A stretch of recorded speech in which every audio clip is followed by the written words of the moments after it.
चलेगा। Last class में हम डिस्कस कर रहे थे about the atomic mass, right. आज हम थोड़ा सा एटॉमिक मास के बारे में लिखेंगे, राइट। इसको स्पॉटलाइट कर दो।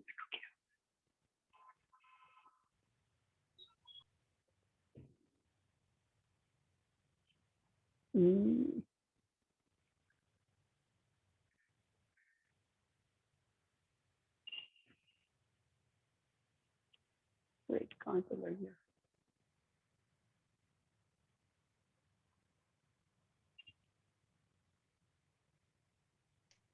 चलिए चलिए आगे बढ़ते हैं।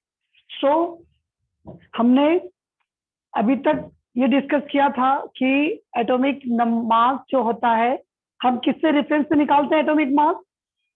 मैं थोड़ा सा रिवीजन कर लेता हूँ। फर्स्ट ऑफ ऑल हमने ये बात की थी कि हमने सबसे पहले कंपैरिजन किया था हाइड्रोजन से हाइड्रोजन के रेफरेंस से हमने सभी का एटॉमिक मास निकालना चाहा था, राइट। हमने क्या किया था, हमने एक वेटिंग मशीन ली थी, राइट। एक मशीन ली हमने, एक वेट करने के लिए हमने ये मशीन लिया और इसमें हमने कुछ एलिमेंट को रखा और यहाँ पर हाइड्रोजन रखा, राइट। यहाँ पर हाइड्रोजन के कुछ मॉलिक्यूल्स रखे हमने, ठीक है। और हमने इसको रेफरेंस मानकर कुछ एलिमेंट का एटॉमिक मास निकालना चाहा, राइट। लेकिन क्या हुआ कि बहुत ज्यादा हाइड्रोजन, जब जैसे हम हेवीएस्ट एलिमेंट का एटॉमिक मास निकाल रहे थे तो वहां पर क्या हो रहा था, बहुत ज्यादा हाइड्रोजन की जरूरत पड़ रही थी। जैसे कि मैं बात करूं यदि यूरेनियम की, यूरेनियम 92 to 35, राइट। तो यहाँ पर बहुत ज्यादा एटॉमिक मास की जरूरत हो रही थी, राइट। तो बहुत ज्यादा हाइड्रोजन लग रहे थे और हमें क्या मिल रहा था, कुछ मास फ्रैक्शन में भी आ रहे थे, राइट। कुछ मास फ्रैक्शन में मिल रहे थे हमें, इसलिए हमने हाइड्रोजन को मना किया। फिर बाद में लिया हमने ऑक्सीजन। ऑक्सीजन का एटॉमिक मास होता 16। इसको हमने क्या किया, 16 पार्ट्स में कट किया, इसको पार्ट किए, छोटे छोटे टुकड़े किए, 16 पार्ट। और उसके बाद इसका मास कंपैरिजन किया सारे एलिमेंट से, तो इसका भी मास ये भी हमारे इसमें परफेक्ट नहीं बैठ पा रहा था। तो थर्ड हमने क्या लिया था, कार्बन 12 लिया था। इसके कंपैरिजन में हमने सभी का एटॉमिक मास निकाला था और आज भी ये ही करते हैं। हम सभी का एटॉमिक मास कार्बन 12 के रेफरेंस से ही निकालते हैं।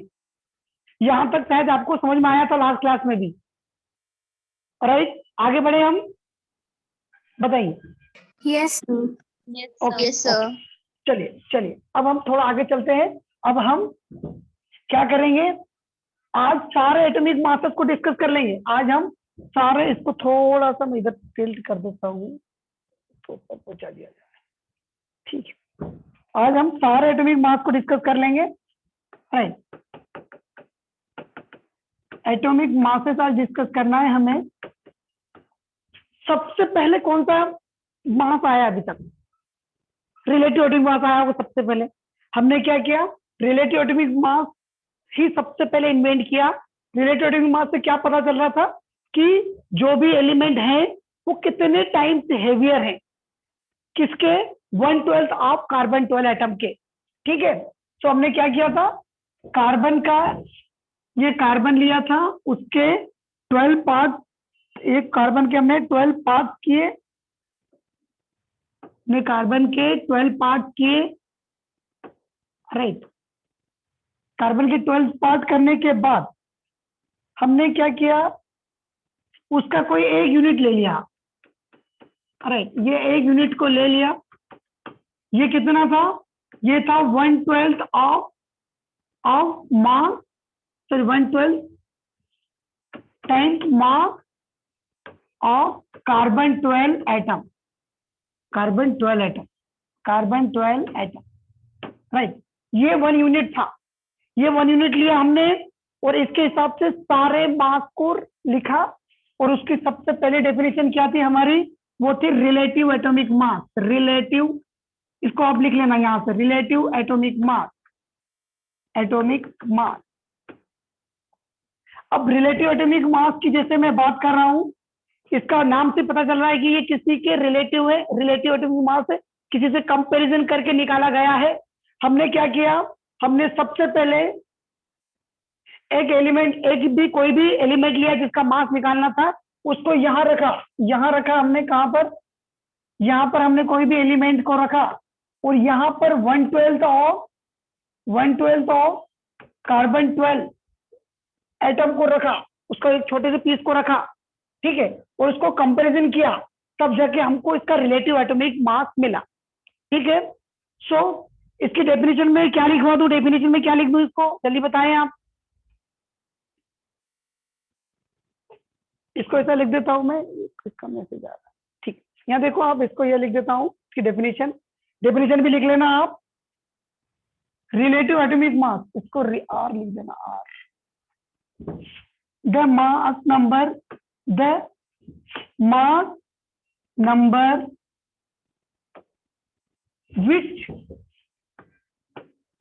which tells that the mass number which tells that how many times, the mass number which tells that how many times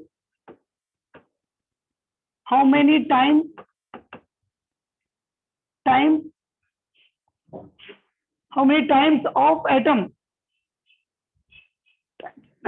how many times an atom is heavier than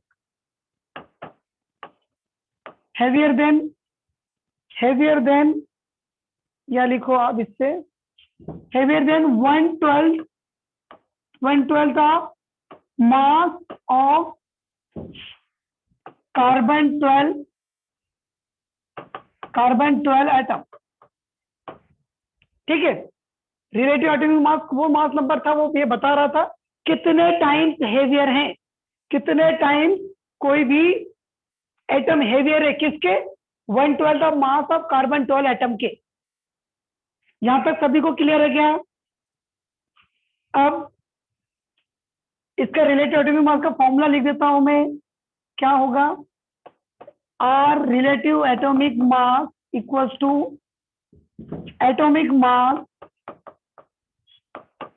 mass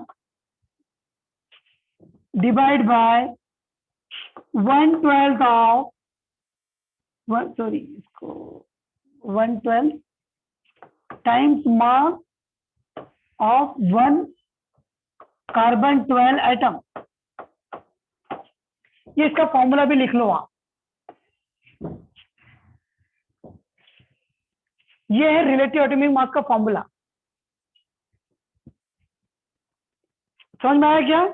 relative atomic मास क्या होता है, कितने times heavier हैं, किसके, 1/12 मास of carbon 12 atom के। चलो जल्दी से कॉपी करो इसको, फिर हम आगे चलते हैं। डन, आगे बढ़े क्या? Yes sir. किसी को कोई कंफ्यूजन तो नहीं है बेटा इसमें? बिल्कुल, हम बहुत ही बेसिक से चल रहे हैं, आपको जहां भी कंफ्यूजन हो तो पूछ लेना आप, राइट। ऐसा जरूरी नहीं सबको समझ में आए, किसी को समझ में नहीं भी आता है तो सबके साथ ऐसे फ्लो में नहीं चलना है, आपको नहीं है समझ में आया तो रुकवाना है और पूछना है कि सर यहाँ समझ में नहीं आया। चलिए मैं अब आगे बढ़ रहा हूं। अब मुझे सिर्फ एक ही मास पता है, रिलेटिव एटॉमिक मास, उसके अलावा कुछ पता नहीं है अभी तक। ठीक है, सो अब हम थोड़ा सा आगे चलते हैं, आगे बढ़ जाए। लिख लिया आप लोगों ने? Yes sir. ओके ओके, चलो आगे चलते हैं। अब हम देखते हैं रिलेटिव एटॉमिक मास, या फिर हम जो atomic mass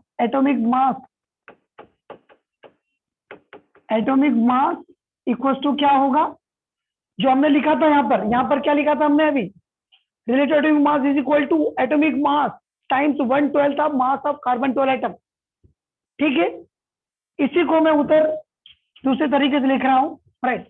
atomic mass equals to, मैं लिख सकता हूं relative atomic mass times 1/12 of या 1/12 time mass of 1 carbon 12 atom.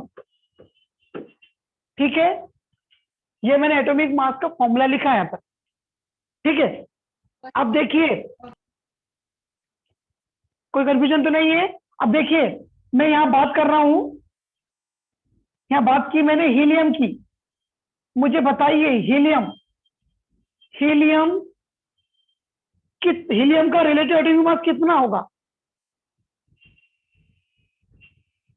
Helium, चलो हमको पता नहीं है, हमने फटाफट क्या किया, इसमें रख दिया हमने डायरेक्ट। इसको हमने इसको कहां रखा? यहां पर रख दिया मैंने हीलियम, यहां पर रख दिया मैंने हीलियम। और क्या किया, छोटे छोटे पार्ट जो किए थे हमने कार्बन के, छोटे छोटे पार्ट टुकड़े यहां पर रखना स्टार्ट किया, यहां पर रखना स्टार्ट किया हमने। तो हमको ये पता चला कि ये 4 पीस में इसका काम हो गया। यहाँ पर 4 पीस रखे हमने, इसको बैलेंस किया, 4 पीस में बैलेंस हो गया। मतलब कि रिलेटिव एटॉमिक मास कितना हो गया इसका? 4। तो मैं क्या लिखूं यहाँ पर? एटॉमिक मास ऑफ हीलियम कितना है?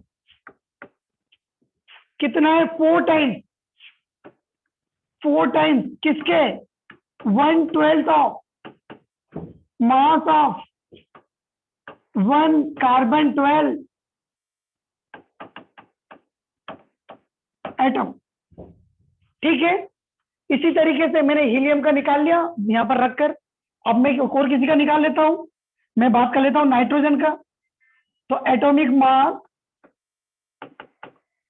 Mass of nitrogen, single nitrogen atom की बात हो रही है, सिंगल नाइट्रोजन एटम। तो सिंगल नाइट्रोजन एटम यहां रखा मैंने, तो यहां रख देता हूं, नाइट्रोजन एटम रख देता हूं। तो मैंने यहां रखा नाइट्रोजन। तो यहां पर मुझे कुछ छोटे छोटे पार्ट रखने पड़े कार्बन के, तो मैंने रखे। तो यहां पर मुझे 14 लगभग पार्ट आए, 14 मुझे यहां रखना पड़ा। इसका मतलब क्या है? रिलेटिव मेरा कितना निकला? 14। तो मैं यहां लिख देता हूं 14 times 1/12 of times mass of carbon 12 atom. यहां तक सभी को समझ में आया क्या कि रिलेटिव मास के टाइम हमको ये मास निकल रहा है? ठीक है, अब एक और एलिमेंट का लिख लेता हूं। एक ही एलिमेंट बताइए अब, सोडियम देख लेते हैं हम। सोडियम एटॉमिक मास ऑफ, इसको लिख ले जाना बेटा, लिखते जाना, atomic mass of sodium atom.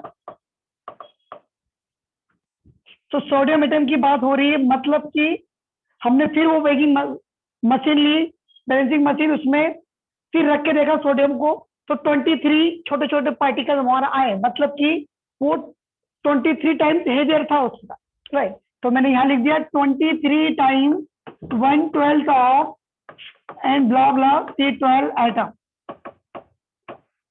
ठीक है, यहां तक इस तरीके से हम किसी का भी एटॉमिक मास बता रहे थे, पहले हमने यही बताया। अब देखिएगा यहां पर मुझे ये जो किसी का भी एटॉमिक मास बता रहा हूं, तो मुझे ये जो लिखना पड़ रहा है, ये थोड़ा सा मुझे ज्यादा हेक्टिक लग रहा है, राइट, मतलब कि बहुत ज्यादा लिखना पड़ रहा है। तो इसके लिए हम क्या करें, इसी को हम रिमूव करके एक ऐसी यूनिट बना दें जिसमें कि अपना काम चला जाए, मतलब काम हो जाए, और इसमें हमको इतना बड़ा ये लिखना ना पड़े। तो उसके लिए हमने क्या किया, इसकी जगह लिखने लगे AMU। सो 23 AMU, मतलब atomic mass of sodium atom होगा 23 AMU। AMU का फुल फॉर्म क्या होगा? Atomic mass unit. AMU का फुल फॉर्म होगा एटॉमिक मास यूनिट। चलो, ये बिल्कुल सही काम हो गया, इतना बड़ा लिखना नहीं पड़ रहा है। तो अब मैं सभी का एटॉमिक मास लिख देता हूं, यहां से लिख देता हूं। इसको क्या लिख दूं मैं? 14 AMU। इसको क्या लिख दूं मैं? 4 AMU। यहां तक सभी को क्लियर है क्या? बताएं जल्दी। Yes, sir. सभी को क्लियर है? चलो, वेरी गुड, वेरी नाइस। चलिए आगे चलते हैं।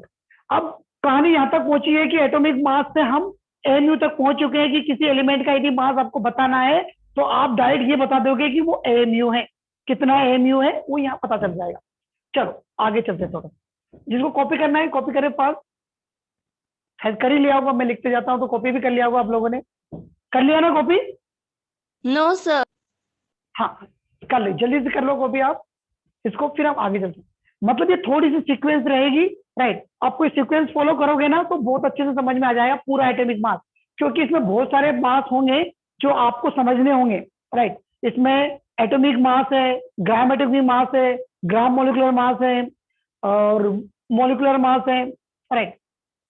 सो ये सारे मासेस आपको समझना है। Sir please upload provide. हाँ हाँ बेटा, मेरे पास वो लोडेड है, पूरे रिकॉर्डेड है, मुझे इसको अपलोड ही करना है बस, मैं कर दूंगा आपको, ठीक है। आप बिल्कुल चिंता ना करें, मैं भेज दूंगा, ठीक है। चलो आगे बढ़े, चलिए जल्दी बताइए। Yes sir. Done done, very good. चलिए चलिए मेरा वेट अ मिनट,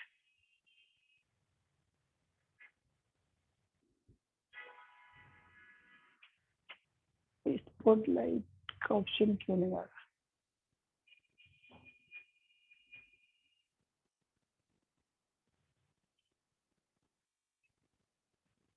चलिए चलिए कोई दिक्कत, आगे चलते हैं, अब बढ़ते हैं।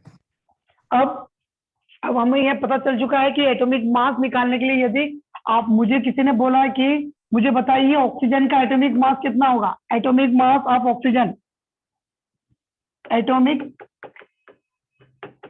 मास ऑफ ऑक्सीजन एटम, तो मैं क्या लिख दूं डायरेक्ट, बताओ जल्दी से। 16 AMU। 16 correct, very good, 16 AMU, very nice very nice, 16 AMU लिख दिया मैंने। मुझे कार्बन का निकालो या फिर नियोन का निकाल लेता हूँ, नियोन यहाँ लिख देता हूँ, atomic mass of neon, neon atom, neon का कितना होता है, 20 होता है, तो यहाँ क्या लिख दूं मैं, 20 AMU। चलो AMU, यहाँ तक सारी पिक्चर क्लियर थी, हम यहाँ तक समझ चुके थे AMU लिखना है। अब मैंने क्या किया, आगे थर्ड पॉइंट पे क्या लिख दिया, CO2। CO2 का कितना होगा, CO2 का कितना होगा, कार्बन का होता है 12 टाइम्स, ऑक्सीजन 2 है, 2 times 16, that means 12 plus 32, that is 44। अब यहाँ पर क्या लिखूं, हाँ मैंने क्या किया, AMU लिख दिया, मैंने क्या किया यहाँ पर AMU लिख दिया, लेकिन लोगों ने मुझे ये बताया कि आप ये 44 AMU क्यों लिख रहे हो, ये तो एटॉमिक मास यूनिट है, ये किसी एटम के बारे में बता रहा है, यहाँ तो आपको मॉलिक्यूलर मास यूनिट लिखना चाहिए, क्योंकि ये CO2 क्या है, CO2 एक मॉलिक्यूल है, CO2 एक, ठीक है। तो मुझे ये क्या लिखना चाहिए था यहाँ पर, मॉलिक्यूलर मास यूनिट। तो अब हम कंफ्यूज में आ गए कि यार AMU लिखे या नहीं लिखे, ठीक है। तो उसके लिए एक सॉल्यूशन निकाला गया कि हम ऐसा करते हैं कि अभी हमको एटम के बारे में, तो हम एटॉमिक मास यूनिट लिख रहे हैं AMU, तो हम सभी का एक ही यूनिट बना देते हैं जिसको बोला जाएगा U, जिसको क्या बोलेंगे, सिर्फ U मतलब क्या होगा, यूनिफाइड मास, U क्या होगा, U होगा यूनिफाइड मास, यूनिफाइड मास। और ये यूनिफाइड मास सभी के लिए अप्लीकेबल है, किसी मॉलिक्यूल के लिए भी है और किसी एटम के लिए भी है। आप यदि सिर्फ किसी एटम का मास निकालते हो तो आप AMU भी लिख सकते हो या फिर U भी लिख सकते हो, और एक और यूनिट है डाल्टन, DA भी लिख सकते हो, राइट। समझ में आया क्या? तो हमने अब एक नाउअडेज हमने इसको एक्सेप्ट भी कर चुके हैं कि U एक यूनिफाइड यूनिट है, इसको कहीं भी यूज करो, आप एटॉमिक मास निकाल रहे हो तो किसी एक एटम का मास निकालोगे तो भी U चलेगा, किसी मॉलिक्यूल का मास निकालोगे तो भी U चलेगा, मतलब U हमारा यूनिफाइड मास है। यहाँ तक समझ में आया क्या आप लोगों को? Yes sir. Yes sir. Okay okay, very nice. चलो थोड़ा सा हम आगे चलते हैं।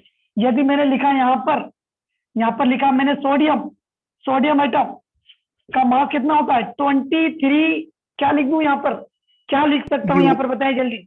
यू लिख दूं, U. और भी कुछ लिख सकता हूँ क्या? Dalton. AMU. भी लिख दूं, very good very good, 23 AMU भी लिख देता हूँ, या फिर एक और क्या लिख दूं, डाल्टन 23 DA। यहाँ तक समझ में आया? अब मैंने क्या लिया, NH3 ले लिया, NH3 लिख रहा हूँ। अब NH3 का मास कितना होता है, नाइट्रोजन का होता है 14 प्लस हाइड्रोजन का होता है 1, तो ये कितना आया 17। अब यहाँ पर क्या लिखूं, यू लिखूं? चलो मैं, आप बोल रहे हैं यू लिख देता हूँ, और क्या लिखूं, और क्या लिखूं? AMU. नहीं, एमयू क्यों होएगा बेटा, एमयू तो सिर्फ हम एटॉमिक मास यूनिट की बात कर रहे हैं, ये एक Dalton. डाल्टन।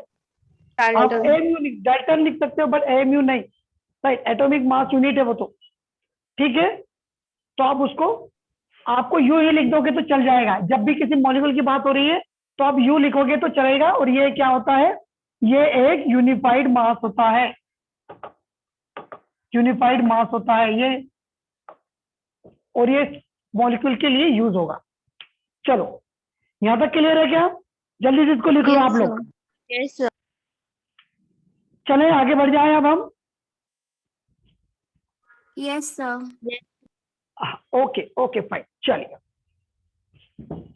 अब हमने यूनिट भी मिल गई हमें, एटॉमिक मास यूनिट भी मिल गया हमें, यूनिफाइड मास भी मिल गया, डाल्टन भी मिल गया, यहां तक हम आ चुके थे।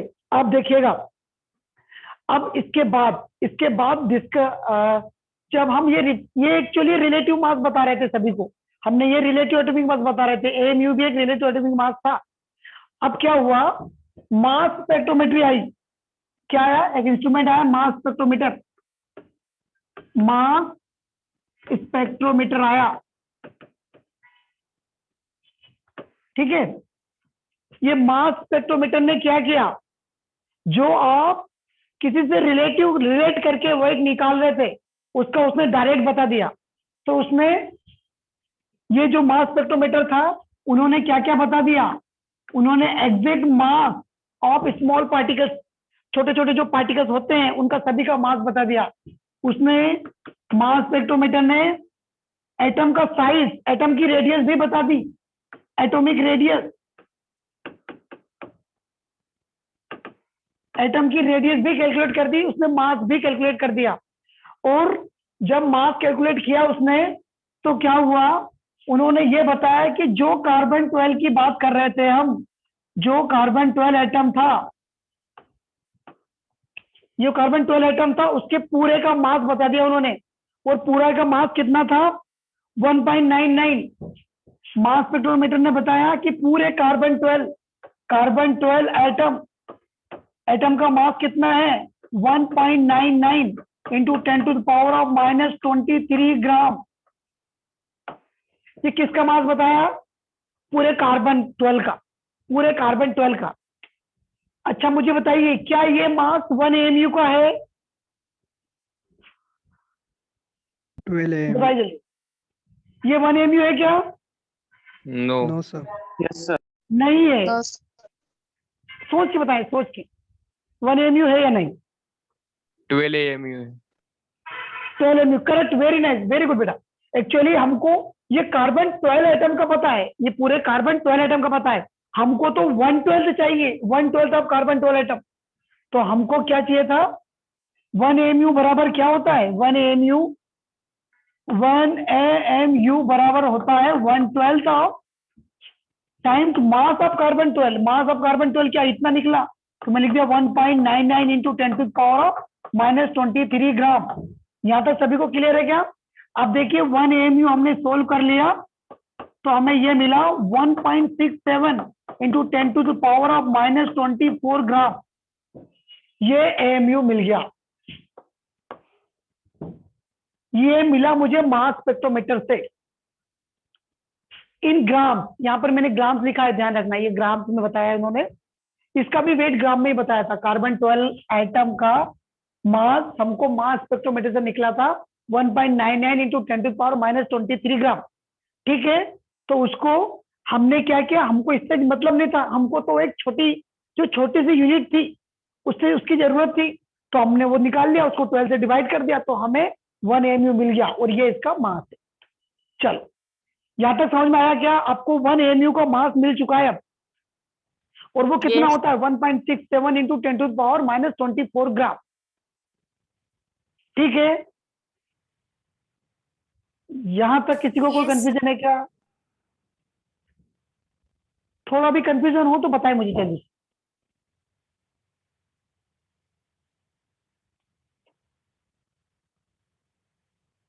नहीं है, आगे बढ़े। Yes, sir. Yes, sir. Yes, sir. Okay okay okay, very good. ये आपने कॉपी कर लिया सभी ने? Yes, No, sir. yes, sir. हो गया? चले कि No, रुको? sir. Please wait for me. हाँ रुक जाते हैं, थोड़ी देर रुक जाते हैं। लिखो जल्दी आप।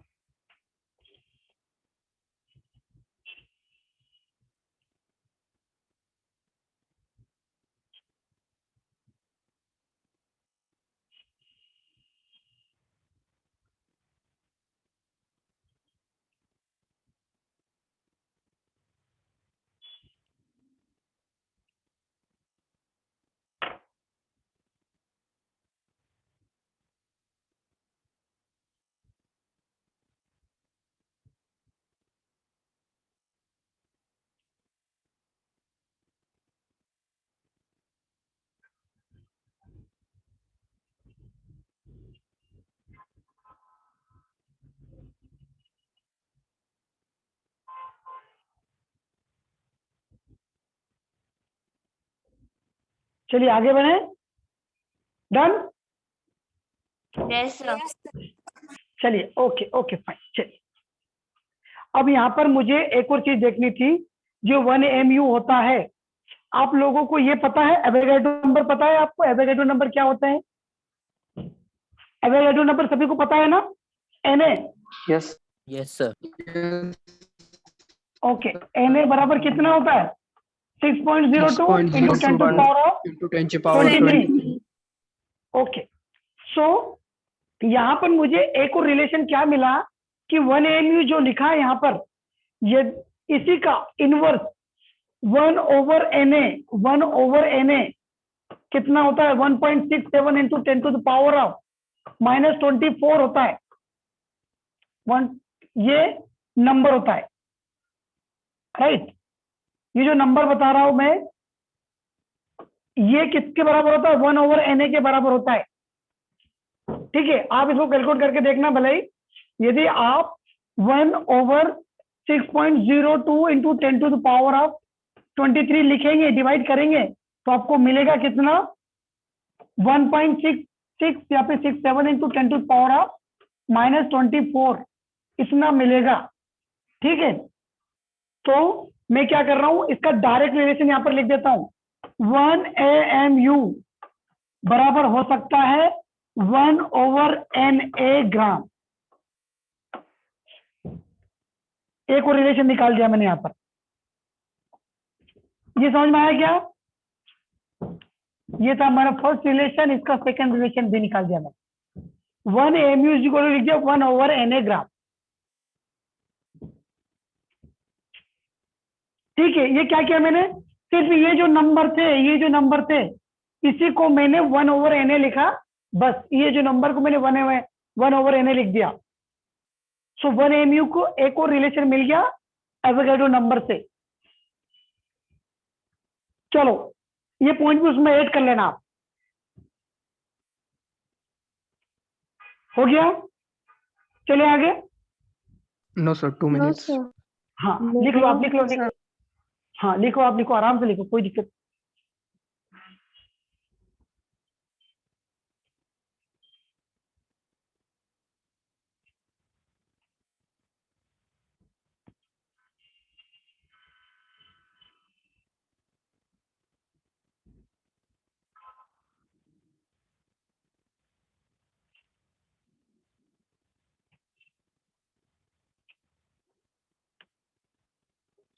और ये बहुत ही इंपॉर्टेंट है, ये बहुत इंपॉर्टेंट है। इसका अभी हम उपयोग करने वाले हैं जस्ट आगे ही। इसका हम अभी उपयोग करेंगे जस्ट। ठीक है, तो ये रिलेशन आपको ध्यान में रखना। चलो चलें आगे बढ़े।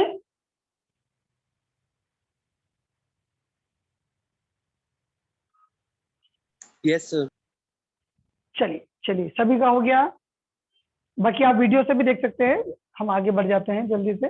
अब देखिए, अब हमें अभी तक ये पता था कि किसी भी एटम का मास हम एमयू में निकाल रहे थे या फिर यूनिफाइड मास में निकाल रहे थे।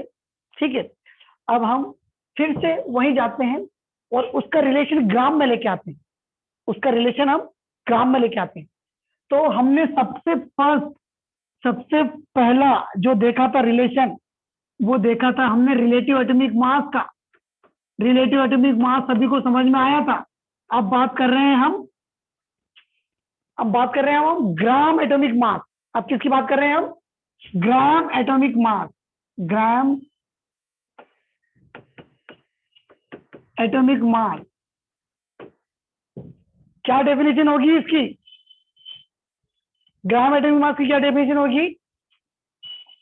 लिखिए, डालो आप। The mass of 1 mole substance in gram.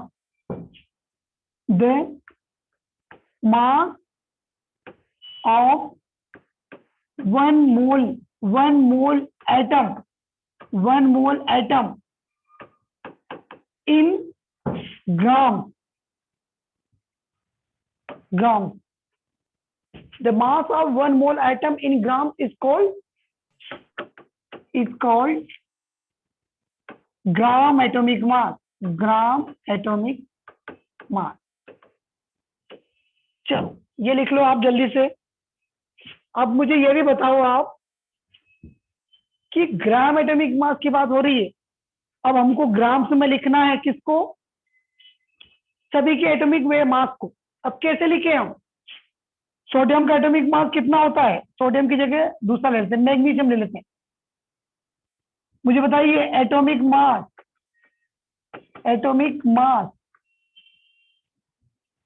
या फिर ऐसा लिख देता हूं। इससे पहले थोड़ी सी एक और चीज आप देख लो। आप 1 मोल का मतलब क्या होता है? 1 मोल का मतलब क्या होता है? What is mole? मोल क्या होता है? किसी को पता है मोल के बारे में? कुछ जो भी आपको पता हो, कोई दिक्कत नहीं, सही हो गलत हो कोई दिक्कत नहीं। Avogadro numbers of particle. Avogadro numbers of particle. हाँ, उतने पार्टिकल यदि प्रेजेंट हो वो 1 मोल होगा। यदि मेरे पास 1 मोल पेन है, 1 मोल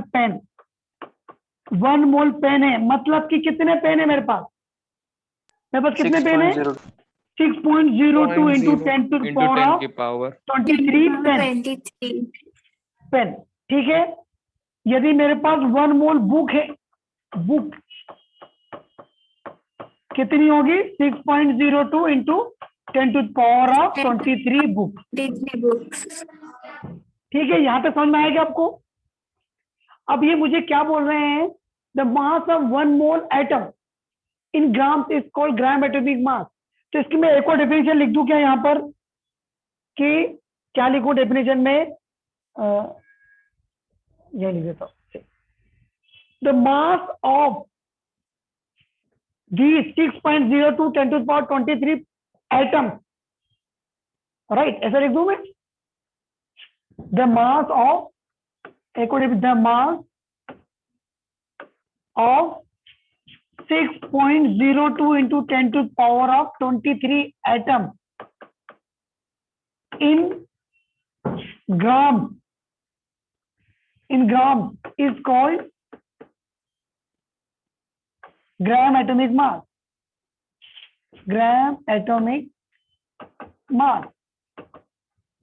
चलो यहां तक सही है? सही लिखा गया? मैंने कुछ भी चेंज नहीं किया, 1 मोल की जगह इतना लिख दिया था। ये आपको समझ में आया क्या? Yes sir. यस। है ना? मतलब ग्राम एटॉमिक मास मतलब ये होगा कि जो भी एटम होगा उसका मास हम ग्राम में लिख रहे हैं। That's it. अब चलते हैं थोड़ा सा आगे। अब हम किस तरीके से ग्राम में लिखेंगे ये हम यहां देखेंगे। अब देखो आप, मैंने बात की सोडियम की, gram atomic mass of sodium की जगह आप मैग्नीशियम लिख डालो। अब देखो आप, मैग्नीशियम का एटॉमिक मास कितना होता है? जनरली बताएं, 24 होता है ना? आपको कम से कम 20-30 तक तो एटॉमिक मास सभी की याद होनी चाहिए, राइट? और 20 तक तो शायद आपको 9th में याद हो चुके थे, 9th 10th में। तो 20 मैग्नीशियम का, हाँ मैग्नीशियम का होता है 24 MU होता है ना?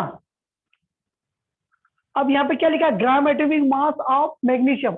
तो मैं इसको ऐसा लिख देता हूँ, वेट, ऐसा लिख देता हूँ, gram atomic mass of magnesium की बात हो रही है, तो मास ऑफ 1 मोल मैग्नीशियम एटम, यानी क्या लिख दूं मैं?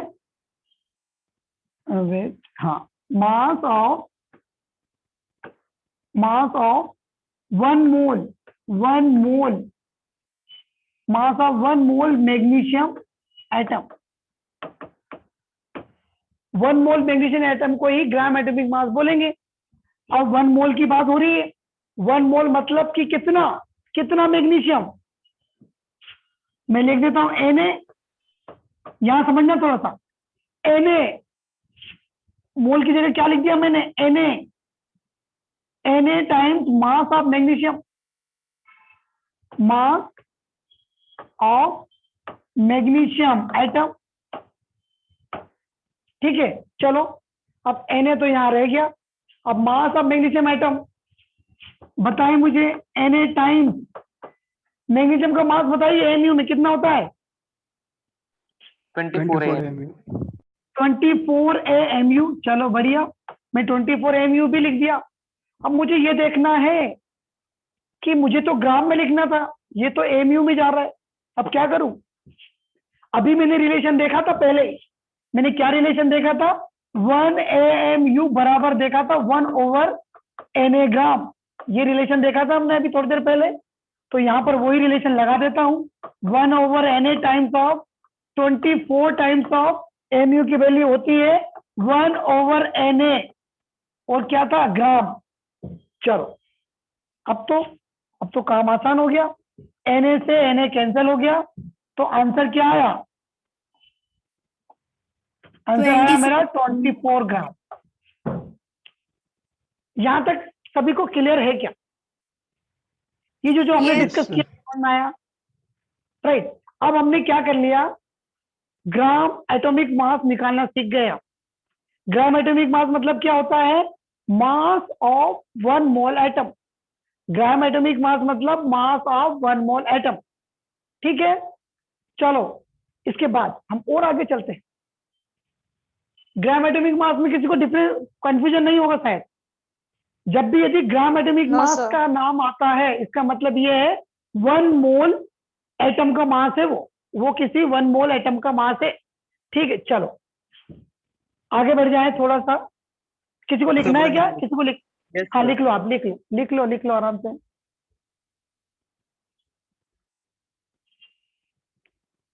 सभी लिख लो।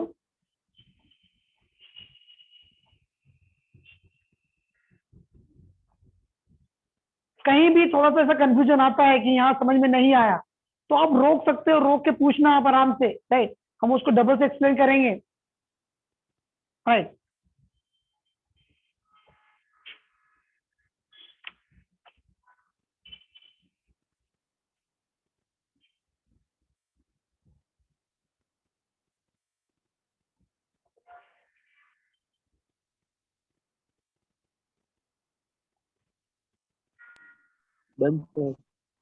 डन।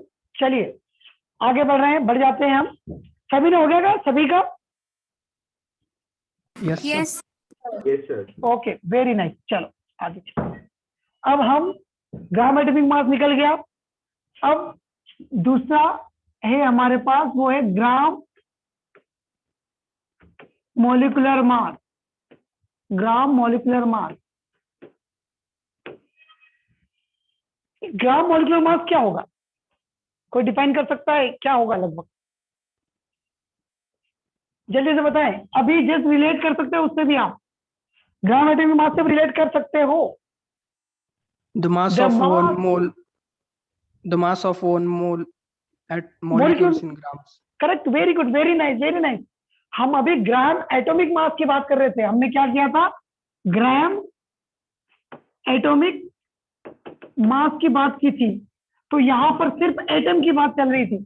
अब यहाँ पर ग्राम मॉलिक्यूलर मास है, मतलब कि, हाँ करेक्ट, वेरी गुड बेटा, यहाँ पर ग्राम मॉलिक्यूलर की बात हो रही है, तो हम क्या लिखेंगे, the mass of one mole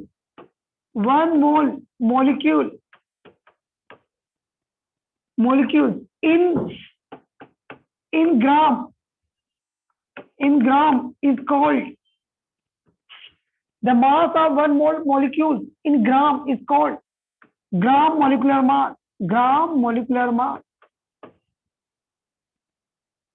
mass. चलो अब जल्दी से हम बात कर लेते हैं किसी मॉलिक्यूल की बात करें तो हम बात कर लेते हैं CO2 H2O की बात कर लेते हैं। Gram atomic mass of H2O। चलो क्या लिखूं मैं, ग्राम क्या लिख रहा हूं, मॉलिक्यूलर लिखना पड़ेगा मुझे, sorry for that, gram molecular mass of H2O। या लिखूंगा मैं क्या लिखूं यहां पर, आगे मुझे बताएं आप, the mass of one molecule, हाँ, the mass of one mole molecule of H2O, मतलब मास ऑफ, कलर चेंज कर लेता हूं, the mass of one mole molecule. बेटा ये बस यही डिफरेंस देता है मॉलिक्यूल और एटम में, राइट, आपको बस ध्यान देना है, mass of one mole molecule in gram की बात हो रही है। चलो ग्राम के बाद मोल की जगह मैं Na लिख देता हूं, तो मोल का काम खत्म। अब मास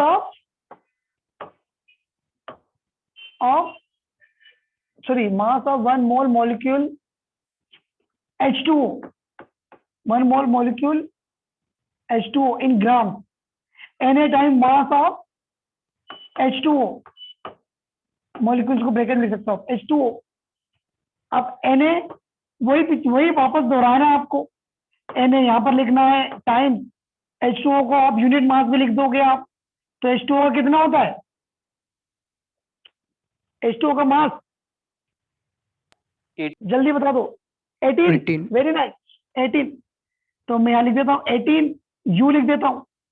अब यहां पर भी एक्चुअली हम रिप्रेजेंट अलग कर रहे थे, लेकिन इसका मतलब ही ये वही होगा, 1/Na ग्राम, तो यहां लिख देता हूं Na टाइम 18 टाइम्स 1/Na ग्राम। तो अब कट कर देते हम Na से Na, क्या मिला हमको आंसर में, 18 ग्राम। चलो यहां तक समझ में आया क्या? Yes, sir. सभी को समझ में आना चाहिए सारी चीजें। सर हाँ बोलो बेटा। सर अगर हमने इतनी प्रोसेस नहीं लिखी और डायरेक्टली 18 ग्राम लिखा तो फिर हाँ मार्क्स चलेगा, मिलेंगे? हाँ, मिलेगा। एक्चुअली मैं तो आपको सिर्फ एक्सप्लेन कर रहा हूँ, वैसे ऐसा पूछा नहीं जाता, ये सारे हम आपको सिर्फ बता रहा हूँ किस तरीके से ये आया है, हमको लिखना तो वही है, इतना थोड़ी लिखना है हमको, ये तो मैं आपको सिर्फ समझा रहा हूँ, आपको प्रोसेस बता रहा हूँ। जब हम सोल्व करेंगे जब इतना कुछ नहीं लिखेंगे, सिर्फ हम 18 ग्राम ही लिखेंगे, 23 ग्राम ही लिखेंगे, कैसे आया ये बता रहा हूँ मेरे पास, ठीक है। तो आपको कभी भी कोई भी क्वेश्चन सोल्व करो तो आपको कोई परेशानी ना हो, ठीक है, इसलिए हम थोड़ा सा डिटेल में डिस्कस कर रहे हैं, इतना ज्यादा आपको लिखना बिल्कुल नहीं है, आपको सिर्फ समझना है, ठीक है। चले आगे बढ़े। Yes, sir. चलिए, very good very good. Yes, तो sir.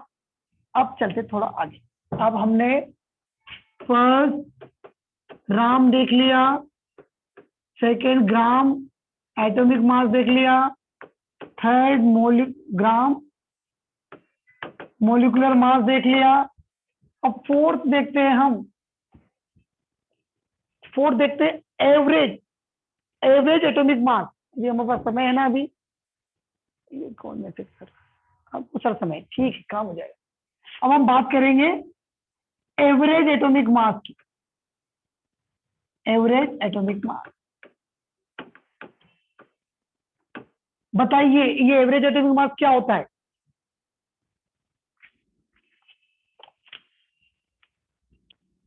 बताइए, किसी को नॉलेज है एवरेज एटॉमिक मास का? Average mass. हाँ, correct correct, very good very good. देखिएगा, बोरोन का एटॉमिक मास होता है 11, एक बोरोन का, और दूसरे बोरोन का मास होता है 10। अब जब हम कैलकुलेट करेंगे तब हम कंफ्यूजन में हैं कि किसका मास लें। ये बोरोन बोल रहा है, ये बोरोन B1 है माना, और ये B2 है। तो ये बोरोन बोल रहा है कि मेरा एटॉमिक मास लो आप, ये बोरोन बोल रहा है कि मेरा एटॉमिक मास लो। जब आप मॉलिक्यूलर मास निकालते हो तो, नंबर ऑफ मोल्स निकालते हो तो अब हम कंफ्यूजन में थे, तो हमने क्या किया, हम दोनों की बात मानी और हमने इनसे बोला कि जो जितने ज्यादा परसेंटेज में अवेलेबल है, मतलब हमको ज्यादा यूज करना है, तो जो जितने ज्यादा परसेंटेज में अवेलेबल है उसका हम एवरेज निकाल लेंगे। उसका एवरेज निकाल के हम जो मास आएगा उसको हम, उसकी वैल्यू हम यूज करेंगे। देखो अब, तो B11 था 80% अवेलेबल, उसको परसेंटेज ऑफ अबेंडेंस भी बोलते हैं। और ये B10 था 20% अवेलेबल, ये था 20% अवेलेबल और ये था 80% अवेलेबल। अब क्या किया हमने, अब कैसे एवरेज निकाले हम, हमने दोनों का मल्टीप्लाई कर दिया। हमने क्या किया, दोनों का मल्टीप्लाई कर दिया। कैसे, 80 टाइम्स 11 प्लस, अब इसका भी 20 टाइम्स 10 डिवाइड बाय 100, 10.80 लगभग आंसर आया। अब ये हमारा रेशियो एटॉमिक मास आ गया, मतलब कि एवरेज एटॉमिक मास आ गया। हम अब इसको यूज कर सकते हैं, ठीक है। तो आपने कुछ एलिमेंट देखे होंगे, कुछ एटम देखे होंगे जिनका मास आपको फ्रैक्शन में मिलेगा। जैसे क्लोरीन 35.5 हम यूज करते हैं, वो इसके कारण यूज करते हैं कि उसके पास जो आइसोटोप थे, एक का 37 था और एक का 35 था, तो उसका मास एवरेज निकाला हमने, इसलिए हम उसका फ्रैक्शन में यूज करते हैं, ठीक है। तो एवरेज एटॉमिक मास की डेफिनेशन क्या लिखवा दूं आपको, क्या होगी डेफिनेशन एवरेज एटॉमिक मास की, जल्दी बताएं क्या हो सकती है?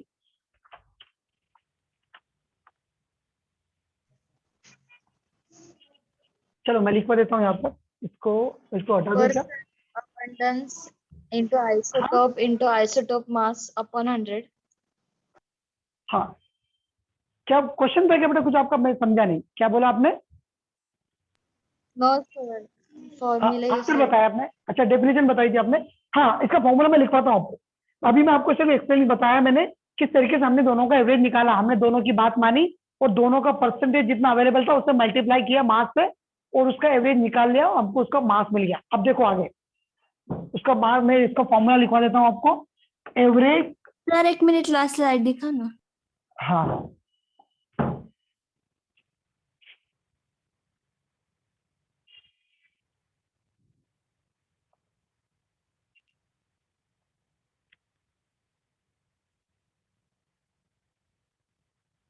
Done.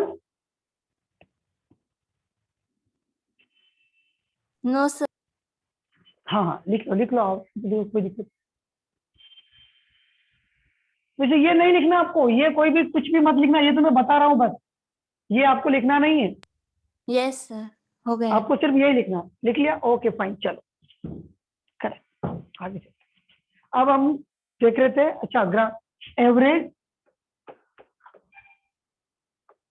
Average atomic mass,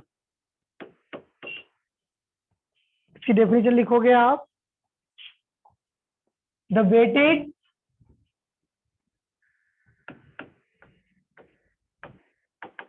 the weighted mass, ऐसा क्या लिखोगे आप, जैसे लिखो the weighted average of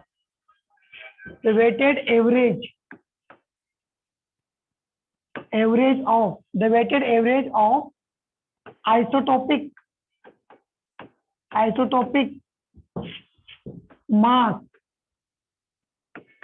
is called average atomic mass. इसमें अच्छा क्वेश्चन बन जाते हैं, इसको क्वेश्चन अच्छे बन जाते हैं।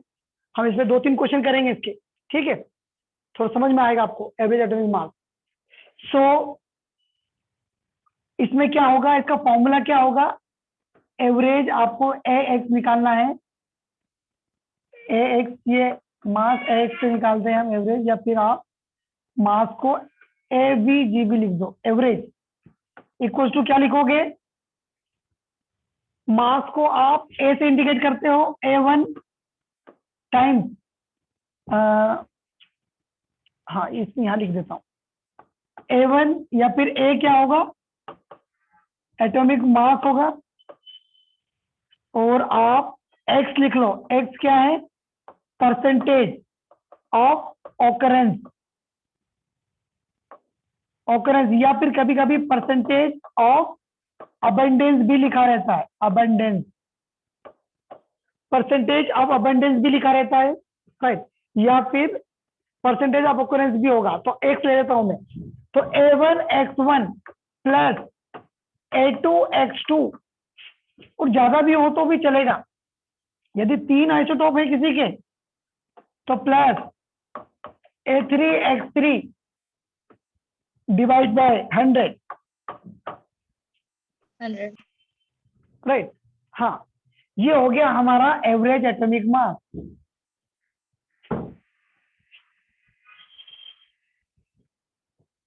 ठीक है, आप परसेंटेज ऑफ अबंडेंस भी लिख सकते हो, उसको परसेंटेज ऑफ ऑकरेंस भी लिख सकते हो, राइट। कहीं कहीं आपको ये A1X1 नहीं लिख देते हैं, ये इसको A मान लेते हैं कभी कभी, लेकिन आपको एक ही कोई यूनिट चलानी है, आपको समझ में आना चाहिए बस, ठीक है। चलो एक क्वेश्चन करते हैं जल्दी से हम, इसका क्लोरीन का ही क्वेश्चन कर लेते हैं। ये लिख लिया क्या आप लोगों ने, इसको जल्दी से कॉपी कर लो आप, हाँ लिखो, आप लिख लो, आराम से लिखो, कोई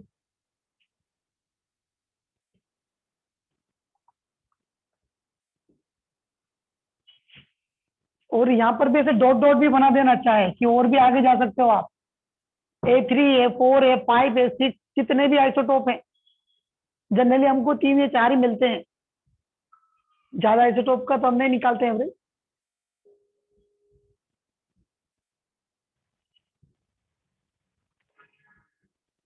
सभी नोट प्रॉपर बनाना बेटा, नोट बनाओगे आप जिससे अपने क्वेश्चन फटाफट हो जाएंगे, जो भी क्वेश्चन करेंगे हम जल्दी से बन जाएंगे यदि आपके नोट्स अच्छे हो, स्ट्रॉन्ग होंगे तो। जो भी डिस्कस किया जाता है उसे क्लास में आप नोट कीजिएगा।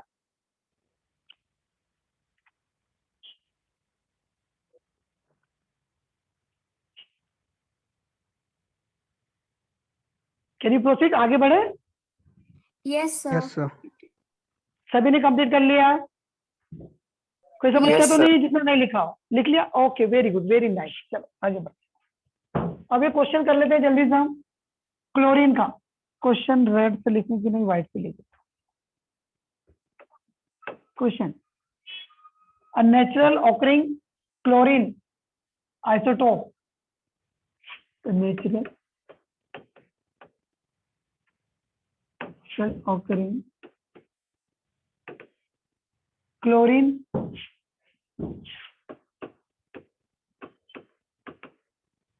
Isotope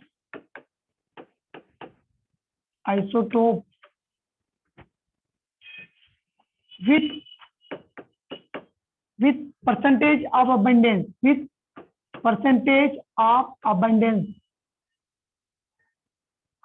So what you have written after the?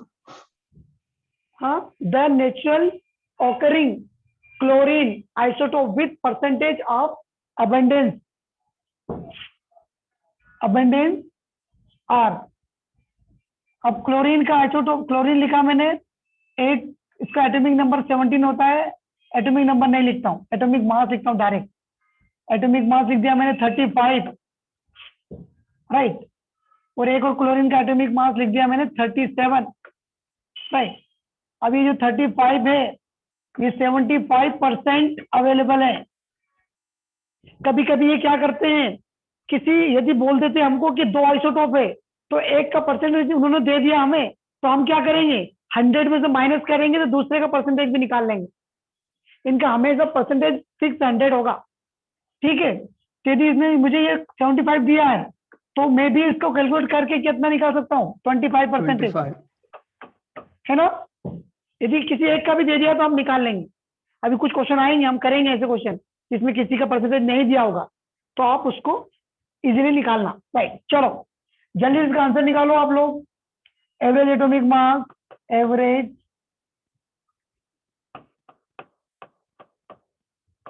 कितना निकलेगा? 35.5 AMU. 35.5 AMU, बिल्कुल सही, बिल्कुल सही। Yes. बहुत ही इजी क्वेश्चन है, बहुत ही इजी क्वेश्चन है। कुछ करना ही नहीं इसमें, तो आपको बस ये तो दिया था कि इससे ही, मतलब इसमें भी क्लोरीन के पास एक मास 35 था और इसके पास 37 था। ये क्लोरीन ये बोल रहा था कि मेरा मास यूज करो, और ये बोल रहा था कि मेरा मास यूज करो। तो इन्होंने क्या किया, दोनों का मास हमने ले लिया, उसका परसेंटेज निकाल लिया। तो 35 times 75 plus 37 times 25 divide by 100, तो कितना मिला आपको? 35.5 AMU, या फिर डाल्टन, या फिर यू, कुछ भी लिखोगे तो चलेगा, क्योंकि एक ही क्लोरीन की बात हो रही है। चलिए, यहाँ तक सभी को क्लियर है क्या? Yes, sir. sir. कुछ भी कंफ्यूजन नहीं है? चलो यहाँ पर मैं एक और क्वेश्चन दे देता हूँ आपको, सिंपल क्वेश्चन है। ये आपने लिख लिया क्या? लिख लिया आप लोगों ने? Yes, sir. No, sir. Yes, sir. नहीं लिखा? जा, जिसने नो बोला वो जल्दी लिख ले, जिसने नो बोला वो जल्दी लिख ले, फिर हम आगे चलते। हम ज्यादा फास्ट तो नहीं चल रहे ना, आप बोल देना मुझे थोड़ा स्लो हो जाएंगे, यदि ऐसा भी हो कहीं ना कहीं।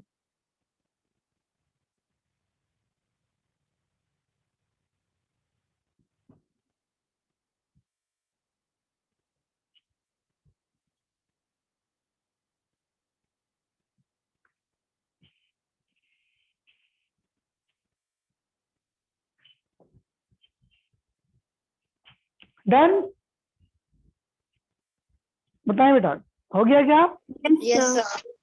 हाँ, ओके ओके, वेरी नाइस। चलो यहाँ से थोड़ा आगे बढ़ता हूँ। यदि इसको वापस भी देखना है तो मुझे बोल देना, आप दिखा दूंगा एक बार और मैं। सो आप मुझे एटमॉस्फेयर में नाइट्रोजन और ऑक्सीजन की बात करें हम, राइट। अब मुझे उस पर पूरे मॉलिक्यूल्स का एवरेज निकालना है। पूरा मॉलिक्यूल्स का एवरेज कितना होगा? Average atomic mass of molecules बता पाएंगे क्या आप? ये जो एटमॉस्फेयर है, इसमें नाइट्रोजन कितनी परसेंटेज होती है? अप्रोक्सीमेटली हम बोल लेते हैं 80 होती है। ऑक्सीजन 20 लिख देते हैं। इसमें एवरेज मोलिकुलर मास क्या होगा? वहां पर हम एटॉमिक मास निकाल सकते, यहाँ पर मुझे एवरेज मोलिकुलर मास निकालना है। कैसे निकालूं? कोई हिंट दीजिए मुझे यहाँ पर एवरेज मोलिकुलर मास निकालना है। एवरेज, अब मुझे पता है इसका मास भी पता है दोनों का। नाइट्रोजन का कितना मास होता है? 28 लिख दो क्या? और ऑक्सीजन का 32 होता है। परसेंटेज आपको दिए ही है, ठीक है। तो मैं क्या कर दूं, 28 टाइम्स 80 प्लस 32 टाइम्स 20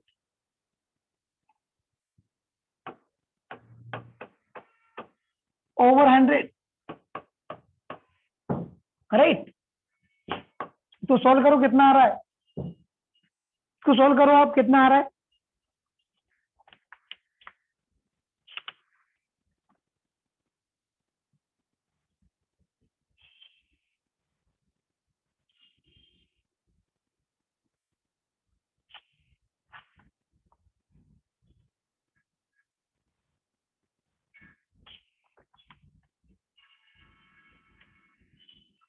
चलो हो गया क्या सभी का।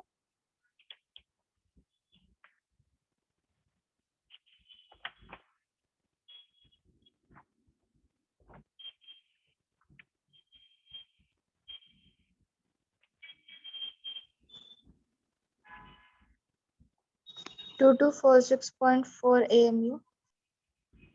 2246 बेटा 100 का से डिवाइड भी किया कि नहीं।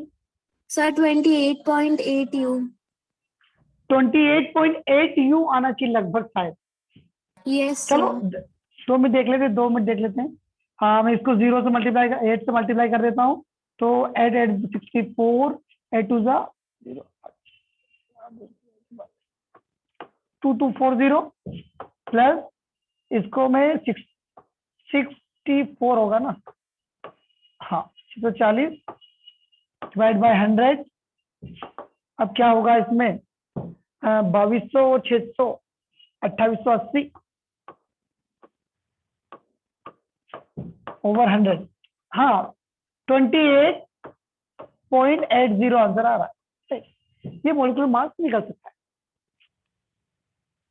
ठीक है, थोड़ा सा कैलकुलेशन मिस्टेक हो गया होगा। चलो इसका एक और क्वेश्चन देखते हैं हम, अच्छा वाला, एक अच्छा वाला क्वेश्चन देखते हैं जिसमें कि परसेंटेज नहीं भी दिए हो, परसेंटेज नहीं दिए हो, मतलब नहीं दिए हो परसेंटेज। सो क्वेश्चन में मजा आ जाएगा। Percentage calculation, percentage solution, mole concept की बात हो गई।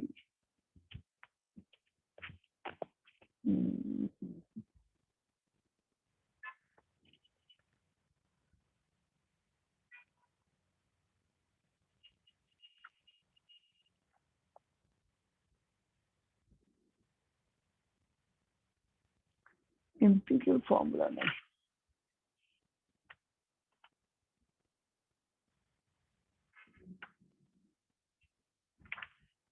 चलो मैं आपको क्वेश्चन भेज दूंगा, इसका क्वेश्चन भेज दूंगा, एक दो क्वेश्चन। अभी हम तो आगे बढ़ जाते हैं। एटॉमिक मास हमारा थोड़ा कंप्लीट होता है, एवरेज एटॉमिक मास। अब इसके बाद क्या बचा है, ग्राम एटॉमिक मास हुआ, एवरेज एटॉमिक मास हुआ, देन चलिए चलिए अब हम बात कर लेते हैं थोड़ा एवोगैड्रो के बारे में। और यहाँ पर समय है ना, हाँ अभी तो चल आगे बढ़ जाते हैं। उससे पहले थोड़ा सा हम एटॉमिक मास हमारा हो गया है लगभग, एटॉमिक मास कुछ ही एटॉमिक मास बचे हैं। हाँ एक मोलिकुलर मास और निकाल लेते हैं। मोलिकुलर मास क्या होता है, मोलिकुलर मास क्या होगा, मोलर मास। मोलर मास क्या होता है, चलो मोलर मास आप बाद में बताओगे क्योंकि अभी हमको थोड़ा सा उसमें आइडिया नहीं है। तो उससे पहले अब हम बात कर लेते हैं सिर्फ मोल के बारे में। एक मोल के बारे में बात कर लेते हैं। मोल, मोल क्या होता है जी बताइए जल्दी, मोल क्या होता है, क्या होगा मोल। It's a counting unit. हाँ मोल, इसको डेफिनेशन लिख देते हैं हम यहाँ पर। हाँ मोल लिख लो आप, mole is a measuring unit of the substance, मोल एक मेजरिंग यूनिट ऑफ सब्सटेंस है। ठीक है, इसमें इसको हम तो 3 तरीके से देखेंगे। 3 तरीके से, कौन कौन से तरीके से। फर्स्ट, इसके यूनिट क्या होगी, इसके यूनिट क्या होगी, यूनिट ऑफ मोल, मोल की यूनिट क्या होगी? सिर्फ आपको क्या लिखना है, MOL, ये मोल की यूनिट है, ई नहीं लिखाना बस, राइट। यूनिट ऑफ मोल हो गया। फर्स्ट पॉइंट इसमें, mole, 1 mole contains how many particles in terms of 6.0. In, हाँ 6.0 into 10 to the power 23. Particle, correct correct, very nice, particle. In terms of particles की बात करें हम, तो 1 मोल इक्वल टू होता है 6.02 into 10 to the power of 23 particle, ठीक है। 1 मोल पेन की बात कर ले हम, तो होगा 6.02 into 10 to the power of 23 पेन। 1 मोल चेयर, 6.02 into 10 to the power of 23, मतलब आपको समझ में आना चाहिए बस, ठीक है। चलो अब ये नंबर ऑफ पार्टिकल्स में तो बहुत हो गया, अब हमको ये देखना है, यदि मास कोई ग्राम में दे रखा हो, राइट, अब उसके नंबर ऑफ मोल्स निकालने हैं, राइट। यदि कोई भी सब्सटेंस का मास ग्राम में दे रखा है तो हम कैसे निकालेंगे? यहाँ पर पार्टिकल्स दिए हैं तो आप इजीली निकाल लोगे ना पार्टिकल्स में। तो यदि, चलो एक क्वेश्चन भी कर ही लो आप, एक क्वेश्चन कर लेते जल्दी, आपने लिख लिया क्या इसको? Yes, sir. Okay fine, very good. चल,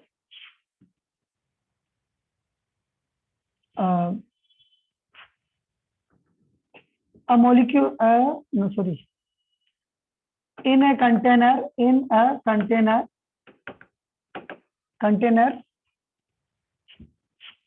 12 point, Sir, last slide दिखाना। हाँ लास्ट स्लाइड दिखाना, ठीक है, लिखो जल्दी लिखो।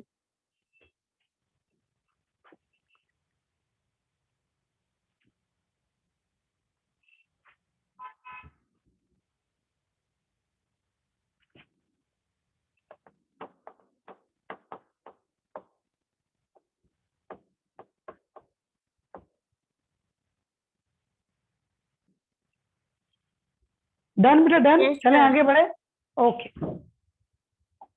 हाँ, इन a container 18.06 into 10 to the power of 24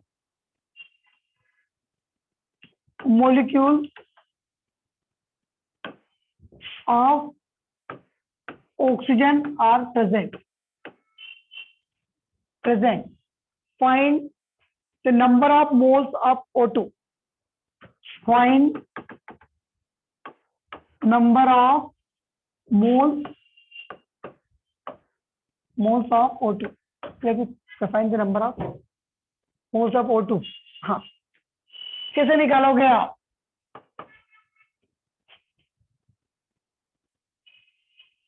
Find the number of molecules in moles. हाँ, number of molecules in moles. Number of molecules ऐसा लिखा है, find number of molecules of O2 in moles, मतलब कितने मोल्स हैं आपके, molecules हैं आपके पास। कोई पार्टिकल भी लिखोगे तो चलेगा। सभी आंसर बताएं जल्दी से। Sir, number of particles upon 6.02 to 10⁻23. 23, हाँ, 1 मोल में उतने होते हैं। अब इसमें कितने मोल है इसमें, ये देखना है आपको, मोल बताना है आपको। यहाँ पर मॉलिक्यूल्स तो दे रखे हैं, कितने मॉलिक्यूल्स? 3 मोल। 3 मोल्स, क्या ये सही है? सोचो एक बार और सोचो। 3.03. 3.03 नहीं, थोड़ा और सोचो।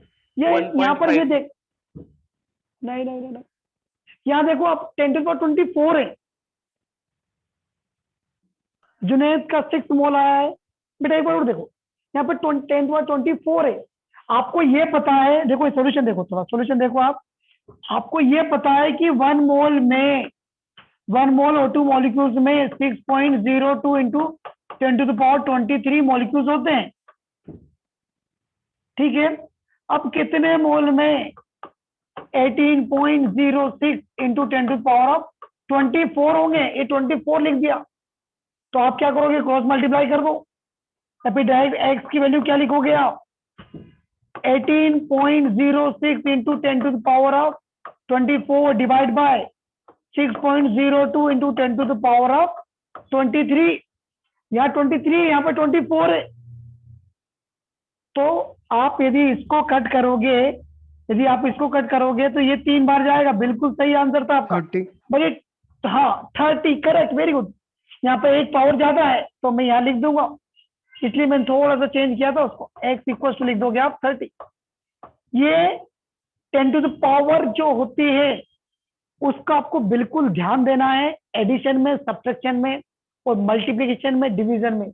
ये बहुत ही इंपॉर्टेंट होती है, यही हमारा आंसर गलत करवाता है आपको। और ये छोटी सी मिस्टेक नहीं होना चाहिए, क्योंकि हमको पूरा इसका सॉल्यूशन आता है, सारी चीज पता है, बट थोड़ी यदि मिस्टेक हो गई तो हमारे 3 मार्क्स गए। राइट, चलो समझ में आया क्या? तो जब भी यदि आपको नंबर ऑफ पार्टिकल्स दिए होंगे तो आप डायरेक्ट अवोगाड्रो नंबर से डिवाइड कर दो, आपको नंबर ऑफ मोल्स मिल जाएंगे। कितने भी नंबर ऑफ पार्टिकल्स दिए हैं आपको, यदि उसको डिवाइड कर दो आप नंबर ऑफ अवोगाड्रो से, 6.02 इंटू 10⁻23 से डिवाइड करोगे तो आपको नंबर ऑफ मोल मिलेंगे। यहां तक क्लियर है क्या सभी को? बताएं। Yes, sir. Okay, very nice. चलो अब हम थोड़ा पीछे चलते हैं। यहां पर बात हो गई थी हमारी मोल की, जिसमें हमने क्या बैठता, उसे दूसरी स्लाइड दिखाऊं क्या? पिछली स्लाइड दिखाओ। पिछली दिखाऊं, ओके। ये था कि दूसरी थी? वेट 2 मिनट, इसकी बात कर रहे हो आप? लिख लो। Yes sir, yes sir. हाँ लिखो, इसको लिखो।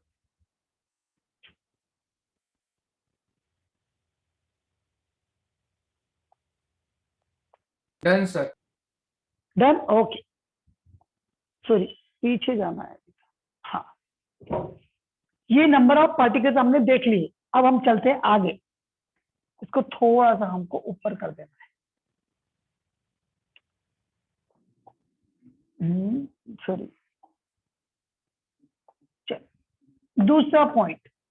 अब आपको ये देखना है कि नंबर ऑफ पार्टिकल्स से पता है तो हमने अवोगाड्रो नंबर से डिवाइड किया था, आपको मोल मिला था। लेकिन यदि आपको मोल फाइंड आउट करना है, किसी सब्सटेंस का मास दिया हो, राइट, तो मोल्स कैसे फाइंड करोगे आप? मास या फिर वेट?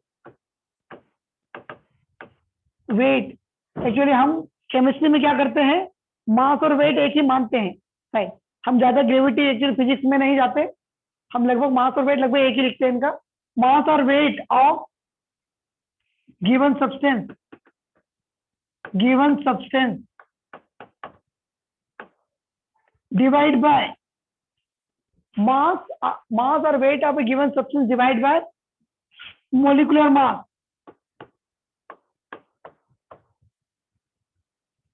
Molecular mass, right. उसके मोलिकुलर मास क्या होता है, इसकी यूनिट होती है ग्राम्स पर मोल। ये ध्यान रखना आपको, मैं बताऊंगा आपको, इसकी यूनिट भी बताऊंगा आपको। तो मोल इज इक्वल टू क्या निकला, एक और फॉर्मूला हो गया गिवन मास। ये कभी कभी इसका एक और नाम दे दो आप, एक और नाम लिख दो आप, इसका नाम मोलर मास, मोलर मास भी लिख दो आप। हम यूज करेंगे, बहुत बार यूज करेंगे इसको, राइट। सो ये मोलिकुलर मास या फिर मोलर मास से डिवाइड करोगे आप तो आपको नंबर ऑफ मोल्स मिल जाएंगे, ठीक है। इसको जल्दी, इसको आप लिख लो जल्दी से, सेकंड पॉइंट करके, mole is equal to mass of substance. अब हम बात कर लेते हैं यहाँ पे जल्दी से। मुझे 36 ग्राम H2O दिया है, find number of mole, find number of mole. कितने नंबर ऑफ मोल्स निकलेंगे? 3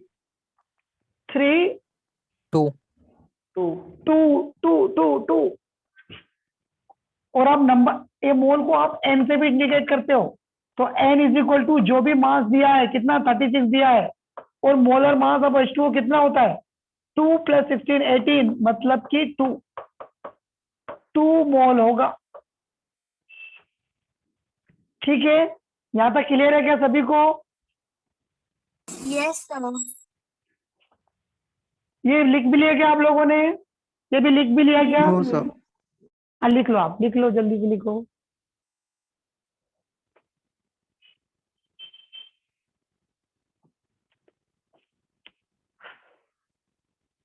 इसमें क्वेश्चन करेंगे हम, बहुत सारे क्वेश्चन करेंगे, तब बहुत सारा क्लियर हो जाएगा। अभी ये हमारी शुरुआत है, इसलिए हम छोटे छोटे क्वेश्चन कर रहे हैं, फिर थोड़े टिपिकल क्वेश्चन करेंगे, राइट? उसमें ज्यादा मजा आएगा, राइट? बस ये जो चैप्टर ऐसा है, यहाँ आपको बिल्कुल विथाउट मतलब कहीं डिफ्लेक्शन नहीं रहना, सीधे सीधे नहीं देखते रहना है, क्योंकि थोड़ा भी छूटा तो मोल कॉन्सेप्ट छूटा।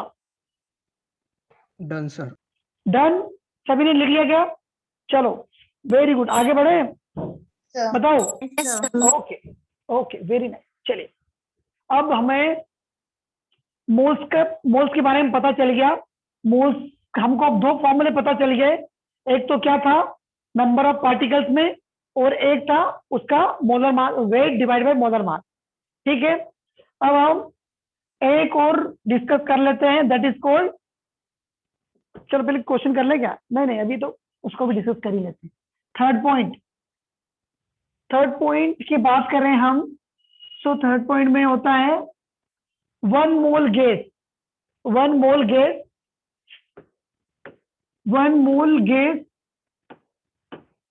Volume at STP is 22.4 litre. ये होता है वॉल्यूम, वन मोल गैस का वॉल्यूम एट STP का मतलब होता है क्या? नाम सुना होगा STP का? Standard temperature, pressure. Correct, very nice, standard temperature and pressure.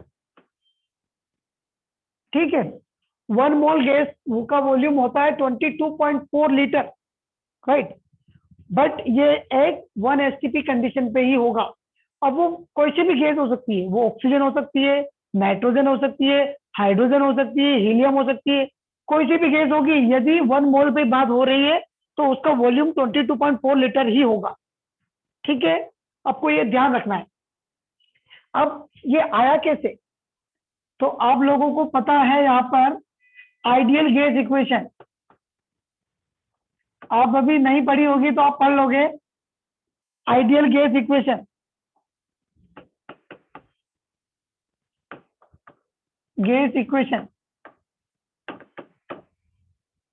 Ideal gas equation में आप देखोगे, आपने सुना है PV is equal to NRT?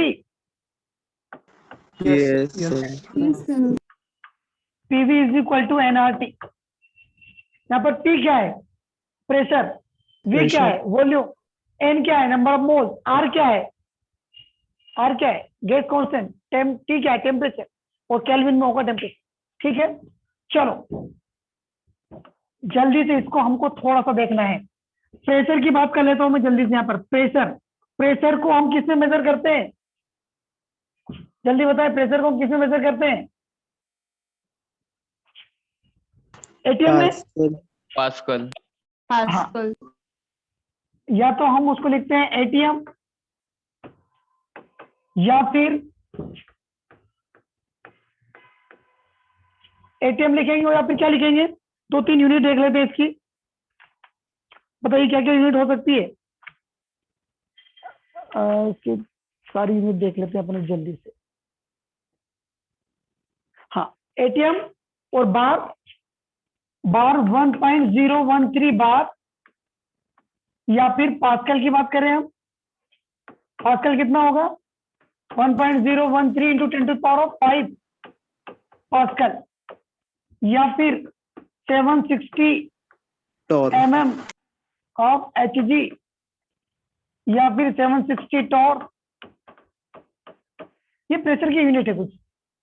Volume की यूनिट क्या होगी? वॉल्यूम को आप सेंटीमीटर क्यूब में भी लिखते हो, इसका मतलब होता है 1 ml, राइट। ये ज्यादा यूज करेंगे हम। और क्या यूज कर सकते हो आप? 1 डेसीमीटर क्यूब। बोलो बेटा। सर पास्कल के लिए हम सिर्फ PA लिखते हैं ना? हाँ, मैंने पूरा पास्कल लिख रहा था, PA लिख दो आप, चलेगा। एक्चुअली मैंने पूरा पास्कल लिखा था और वो पूरा नहीं लिखा, कोई दिक्कत नहीं। PA लिख लो आप, 1.013 10⁵ पास्कल। यहाँ तक समझ में आया क्या आपको? राइट। ये कुछ वॉल्यूम की यूनिट है, ये कुछ वॉल्यूम की यूनिट है, प्रेशर की यूनिट हो गई। अब आपको टेम्परेचर तो केल्विन में लिखना ही है, और क्या बचा आपको? आर की वैल्यू होती है, आर की वैल्यू होती है 0.0821